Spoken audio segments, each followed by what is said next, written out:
the Golden Slipper. This race is special for jockeys, trainers, owners and breeders. This race is about prize money and prestige, but it's much more than that. This race is a life changer. For a jockey, you win this race and your name goes alongside the greats of the turf. I was born out west, grew up dreaming about this race. Often racing. It was my first major back in 2013 and helped launch my career. But Overreach, a class above them, and Overreach wins the slipper. And to win this race 3 times was life-changing. And stay inside, Tommy Merry wins his 3rd Golden Slipper. This race has shaped the Australian thoroughbred breeding landscape.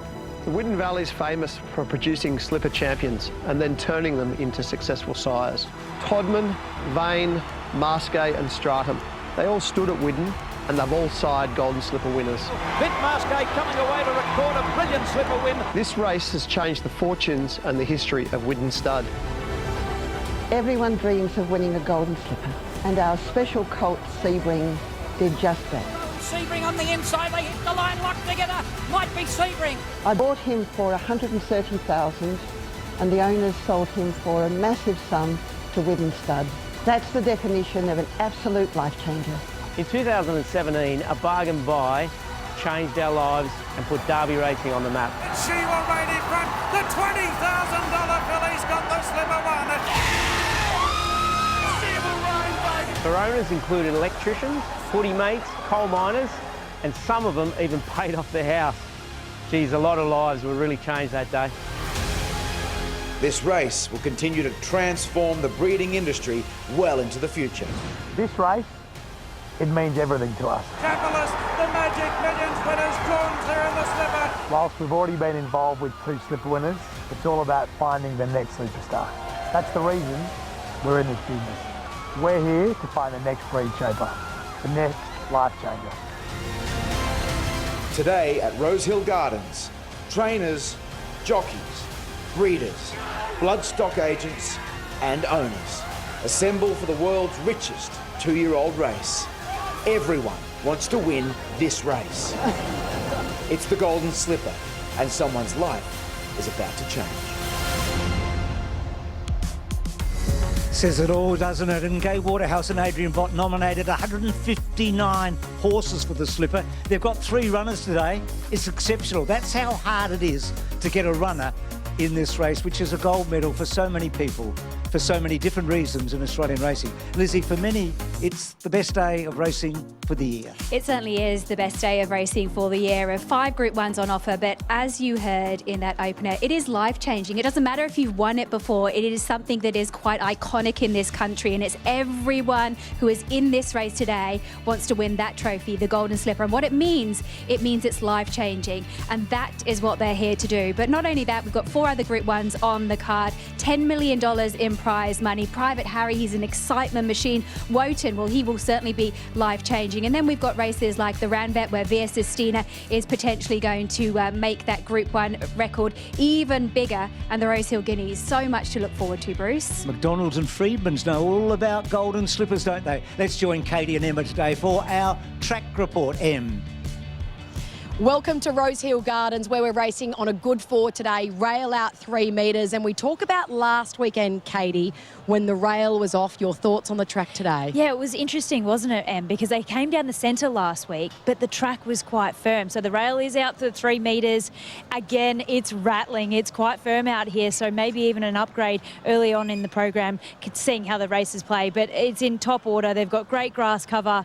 What a day we have in store. 5 big Group 1s, and of course, the Mac Daddy of them all for the 2-year-olds, the Golden Slipper. We cannot wait for it. So beautiful conditions here today. Sunny skies, not a breath of wind. We are racing on a tip-top surface.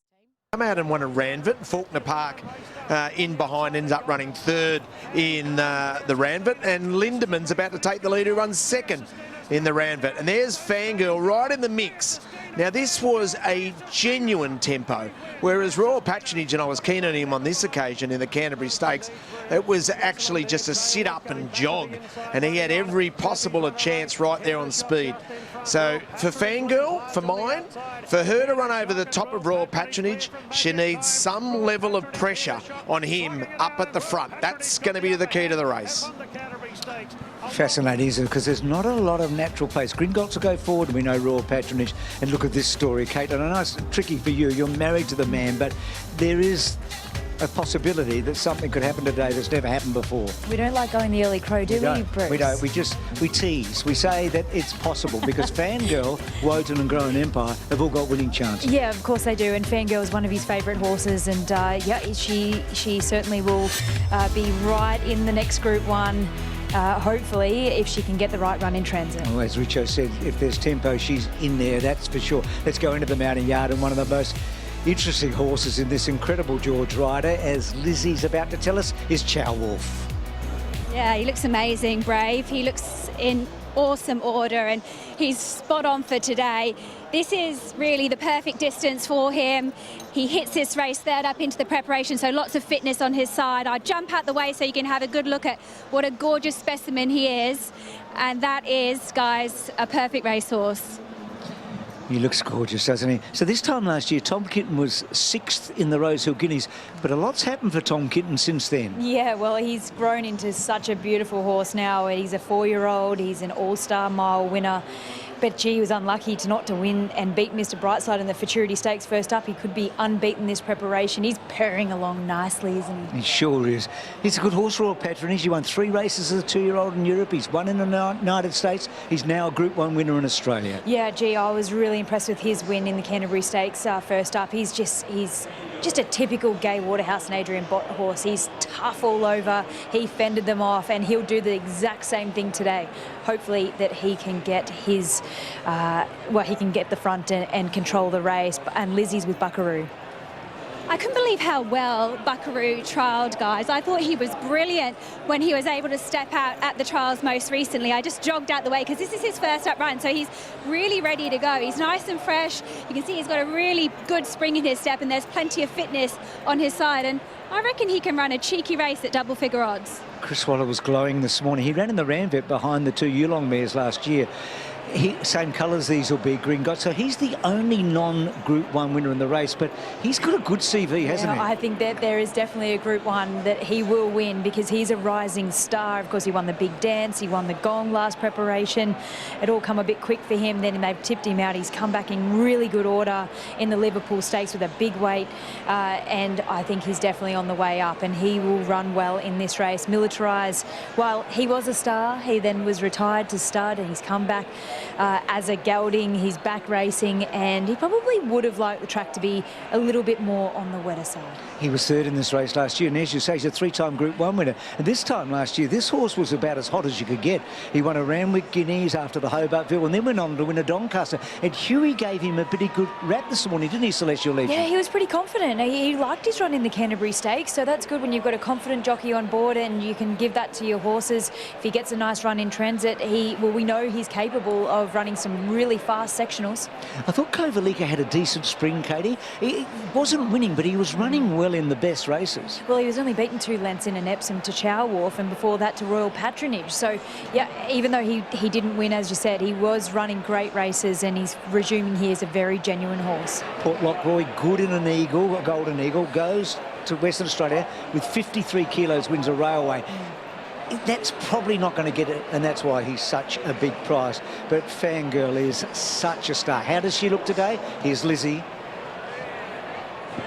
Well, here she is. She is the lady of the moment, isn't she, Fangirl? We saw Via Sistina in the previous race.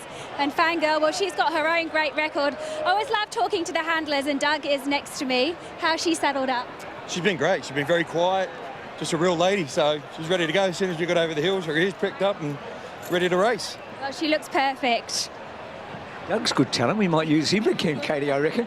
Steffi Magnetica, she's quality, isn't she? No luck first up. Yeah, well, she's a Stradbroke handicap winner. She did have excuses first up. She's performed well in the past. Second up, of course, ran second up in the Everest last preparation and wasn't too far away from Bella Nipotina. So, yeah, she's a good chance. Ali, Fangirl still favourite from the tap? She's not anymore, Bruce. She's actually still best backed, so she's got about 35% of the money on her, but our new favourite is Wolf, and let me tell you, it's been a hard day for our traders thus far, so they'll be hoping that they can get Fangirl beat because there's a stack of multis also running through her with our last few winners as well, the likes of Broadsiding, Autumn Glow and Via Sistina. But Wolf, our new favourite, $5.50 into $4. Royal Patronage isn't really budging, albeit there's not a great deal of money aboard him. $4.20. Fangirl has been $3.10 out to $4.20. Gringotts is the other one who's been backed at odds, $7.50 into $6. Then we've got Tom Kitten, $6.50 to $8.50. 13 out from 11 for Steffi Magnetica. Buckaroo, a little bit of a firm, 23 into 19, and then a big gap to the rest of them, $71 or more. So 70% of the money is on Wolf and Fangirl. Fangirl just best backed, but Wolf has been a late firm. Chances are you're about to lose. For free and confidential support, call the number on the screen or visit the website. Thank you, Ali. Joined by Björn Baker, who of course has Steffi Magnetica in this event, and she does look a little hairy, I'll say, but you know what? I'm sure she's taken a huge amount of improvement from her first up run. Yeah, you always like to bring them to the races with their coat shining and looking amazing, but I'm confident she has done well, and her track work at home's been good, but that's the way she is. She always appears a little bit like that. I'd like her to... I still think there's improvement, hopefully, going into the next race, but I'm happy with it. Isn't that funny? So some horses, that's just the way their code is. You don't read too much into it, and you're right. Every time we've seen her, she has had a bit of that about her. Back to the scene of what I'm calling the horror show of Rosehill Gardens, back to where the Golden Eagle crime occurred. Are you okay? Why would you bring that up? Well, you got to look forward, not back. It's been hard getting out of bed since, and she just didn't have luck that day. Unfortunately, it happens, and that's racing. You've got to take the good with the bad, but I'm confident off that run, 1,500 back here. We know she can see it. Her track work's been good. I think she's well over the odds. So she's looking towards a Doncaster, and as a result, you have got a new hoop on board. Yeah, Jason Collett rides today, and we'll just see what... Obviously, Jason rode her on Tuesday, was happy with her, and we'll go from there. It's like musical chairs with jockeys and trainers. Everyone knows that. Good luck, mate. Thank you. Pick of the yard, Lizzie. I'm with the Wolf, Wolf on top. I thought that his parade was excellent. I can't say anything negative about many of these horses in this field. I do think Steffi Magnetica has got a fair bit of improvement still to come in her. But the other horse I want to make a big mention to is Buckaroo. He is forward in condition. This is the most forward I've seen him first up. Combine that with the trial, he could be a sneaky place chance. Ali, give us the marker mover from the tab. Well, we're with Lizzie here as well. It is Wolf. As I said, there's been some really good late bets rolling in for him. He's now favourite and almost best backed over Fangirl at $4. Richo, how close do you think Wolf will be in the run? I think it'll be closer than when Fangirl will be, so that's going to be interesting, isn't it, Bruce? So what does James McDonald do with Fangirl? Do you ride her slightly out of her comfort zone for the pattern of the track, or do you just back in that incredible acceleration phase that she's got at the top of the straight? The tactics are going to be really interesting here. I was with Wolf, but I'm starting to barrack for the story. J-Mac 5 from 5 is becoming the story. It's interesting, Richo, looking at the speed map. But the thing is with Fangirl, she can be slow away and slow to muster. So she gets into that pattern of just going back anyway. So I think it's really important if James McDonald wants to put her in a spot today to get her out, bang her out and put her in a position, because there is a spot for Fangirl just behind the speed, but he really does have to use her up early. So will that take away her finish? Maybe, but we're going to see what he's going to do from that tricky barrier. No trainer has won 4 races on Golden Slipper Day. 4 jockeys have won 4, but no trainers won 4. So we're about to find out. It's the race of the day in so many ways. There are 10 Group 1 winners in the field. There are so many questions that are going to be answered.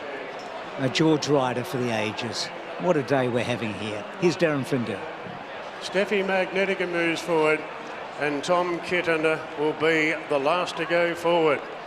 For the George Ryder, over 1,500 metres, Tom Kitten, a last up winner in the All-Star Mile, moves in with Ben Mellum in the saddle, and we're ready to run. Stand by. The George Ryder of 2025. Starter about to release them. Bit of movement wide out. They settle and they're off and racing here in the George Ryder, and Militarised was sharp into stride. Gringotts being sent forward. together with Royal Patronage right there on the rails, and Royal Patronage will lead from Gringotts Militarised. Wolf is pretty handy to the action together with Steffi Magnetica. Then came Fangirl. She's caught 3 wide early from Kovalika, Port Lockroy. Then Tom Kitten, Buckaroo, and Celestial Legend last of all. So Royal Patronage makes the running out by a length on Gringotts with Militarised in third. 2 lengths away to Wolf, Steffi Magnetica, and Fangirl shall have to be content with sitting 3 wide the trip. Then Port Lockroy from Kovalika. Tom Kitten moves up. She'll grab the mares back. Back second last is Buckaroo at 1/2 Celestial Legend. Royal Patronage in front, down the side. 7.50 to go. By length on Militarised. Gringotts well positioned. Steffi Magnetica goes to an outright 4th now. Wolf back on the rails. Fangirl's been 3 wide from the start, then Kovalika, Port Lockroy, Tom Kitten, well back Buckaroo and Celestial Legend. So Royal Patronage under a good grip. Gringotts presents in second, then Militarised. Wolf going up the fence. Steffi Magnetica the outer, and 2 for the back to Fangirl. In front Royal Patronage with Gringotts looming large on the outside. Gringotts moved up to Royal Patronage. Wolf is coming through the middle, and Fangirl, she's still in her wide out. Fangirl, Wolf and Gringotts. 3 of the minute. Fangirl the outside lunges at Gringotts, and another thriller. Fangirl, Gringotts a half head away to Wolf. Then came Royal Patronage, Tom Kitten closer. Further back Kovalika, Port Lockroy, Militarised, Celestial Legend, and Buckaroo was one of the last to finish. What a finish. Gringotts looks certain to have just hung on. Fangirl was enormous there late. There were challenges. Wolf was in the mix. Royal Patronage has just been beaten off. And Tommy Berry, I reckon he's broken a drought here and got himself his first Group 1 since the Oaks in Melbourne in November 2022. Has he? Look at Fangirl and look at McDonald all over the top, and he has Tommy Berry.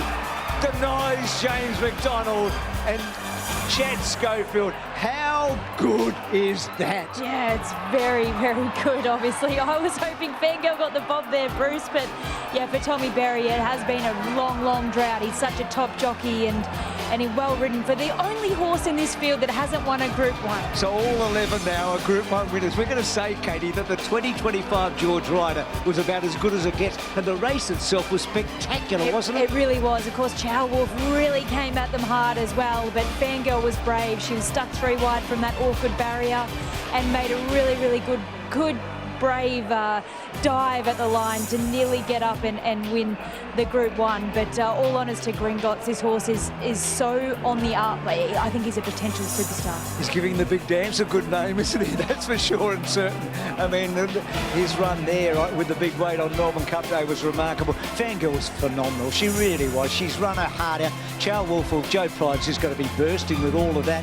Nothing wrong with Royal Patronage. Thought Buckaroo was good, just behind Tom Kitten there. Yeah, Buckaroo was great, and so was Tom Kitten. He got really far back out of his ground, and he attacked the line beautifully. And you know who else ran really well was Militarised. I thought he was quite brave there, yeah, it was such a thrilling finish. Oh, Richo, what a race. You know this horse oh so well. You were with him through the spring. Tommy breaks the drought, and Kira Ma gets involved as well. Yeah, I couldn't believe he was double figures this morning. He was well back, wasn't he, Gringotts? He deserved that, and so did Tommy Berry. We know that he's had so many issues. What a thrilling race. Fangirl lost the race, but lost no admirers. Poor James McDonald was trying to get in, couldn't get in to get any sort of cover. She covers extra ground, had the audacity still to sprint at Gringotts, and then Wolf was starting to warm up, saying, I wish this was 1,600 metres. Absolute beauty, and Kieran Ma would be beside himself. Hard man to find in a Group 1, but congratulations. He was the only horse in the field who hadn't got a Group 1, but he got it today. Yeah, he's been building. His run was super the other day. His sectionals late were fantastic. Can't thank, he trains up at Newcastle on the beach, so got to thank James Harding and his team. What's happening? He's sitting down. And yeah, he's phenomenal. Aussie, and heaps of the owners here today. They just continually find these. Him and Jimmy, they're pretty much Jimmy Starr and him. They come into the stable about the same time. They come from the same stud, and they've both won a Group 1 about similar time. So yeah, rap for the team. They've done a great job, and Tommy Berry, super.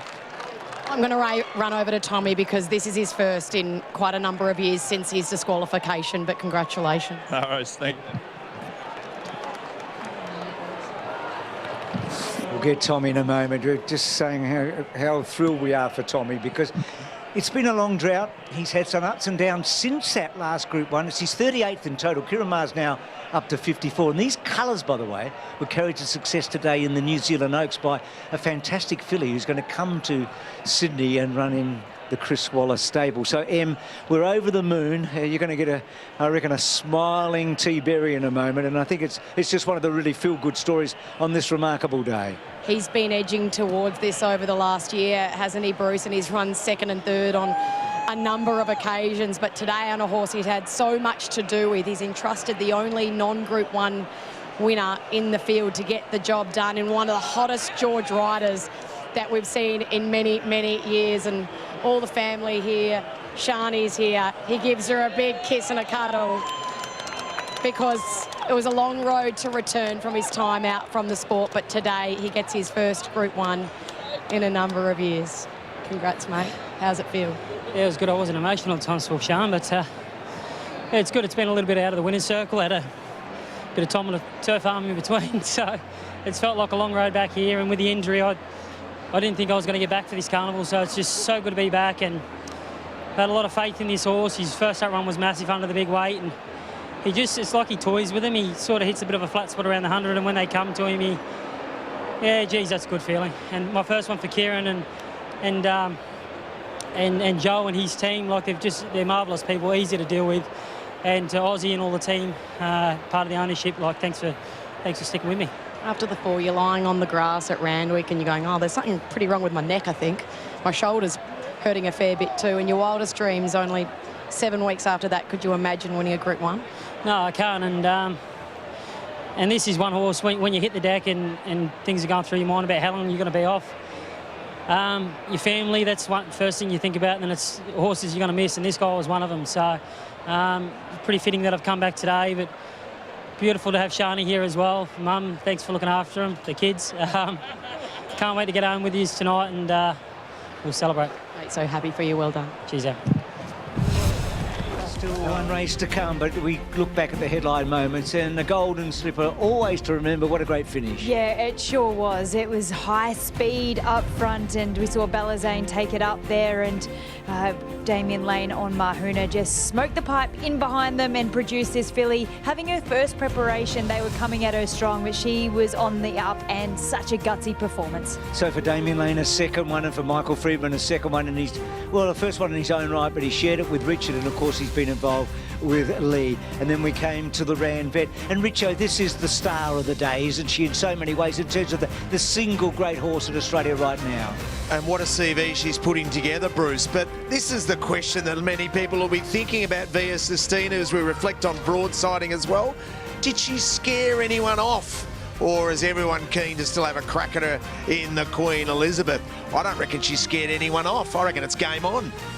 Well, that's what we want to hear, and she didn't blow them away, but she did win with a lot of authority. Private Harry continues to amaze, doesn't he, Katie? Yeah, he does. His first crack at a Group 1, and he did it with ease to provide Nathan Dunn and Ash Morgan, his jockey, their first Group 1, and they enjoyed every single moment of it. There were some great finishes today, Richie. I'm not sure there was a better one than we had in the Ryder today, because there were not 2 but 3 chances. That beautiful moment there with Ash, as Katie was talking about. But this looked a great race, Richie. 10 Group 1 winners going into the race, and how many coming out, mate? Yeah, that's right. The extra one. The only one that hadn't won a Group 1 was Gringotts, and got it right on the line in a driving finish. Chairwolf and Fangirl fans were beaten today, but by gee, they ran superbly, and that was a great moment. Well done, Tommy. Welcome back to the Group 1 club. This was a superb ride by James McDonald, because he had to make a big decision early. He did get trapped wide early, but then he got in, and this was a driving finish again, wasn't it? Yeah, another stunning performance from a really special colt, and they were coming at him hard, but he's so brave. You can see him really pin his ears back and have a good old crack and get another Group 1 on his CV. He's building and building in the filly. Gee, she got close. She sure did. And Richo, talking about good 3-year-old fillies, and we've got a few, like a Lucy today wins the New Zealand Oaks. She's only been beaten the once, and she's on her way to Australia, isn't she? She's on the way to Australia, and she's on the way to Chris Waller, and no doubt she's probably on the way to James McDonald, who continues this unbelievable season. So she was about $1.30 or $1.24. It was a narrow victory, but onwards towards...